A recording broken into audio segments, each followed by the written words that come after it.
முந்தா நாள் வேளாமாசி வீதியில நான் பிரச்சாரம் பண்ணும்போது அவ்வளவு பெரிய தெரு, கோடிக்கணக்கான பிசினஸ் நடக்கிற ஒரு தெருவுல ஒரு சாலை லைட் கூட எரியல. சாலை விளக்குகள் எல்லாம் இருட்டா இருந்துச்சு. அதை நான் சுட்டி காட்டேன். இத்தனை லைட்டுக்கு ஒண்ணுமே எரியலைன்னு.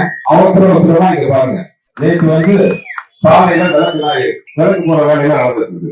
முதல்ல குப்பைகள்லாம் இருக்குன்னு குப்பைன்னு பார்த்தா அவசரமா குப்பையெல்லாம் அள்ளிட்டு இருக்காங்க.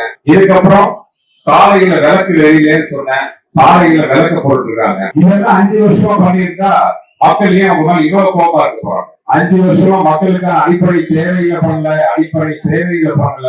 முதல்ல மக்களை நீங்க சந்திக்கல. இங்க இருக்கிற எல்லா தாய்மார்கள், சகோதரர்கள், எல்லாத்தையும் பெரியவர்கள் எல்லாத்தையும் கேட்கிறேன். 5 வருஷத்துல எங்கேயாச்சும் இந்த சட்டமன்ற உறுப்பினர், அமைச்சர் அவர்கள் உங்க குறைகளை கேட்க உங்க நேரில் வந்து பார்த்திருக்காரா? வரல.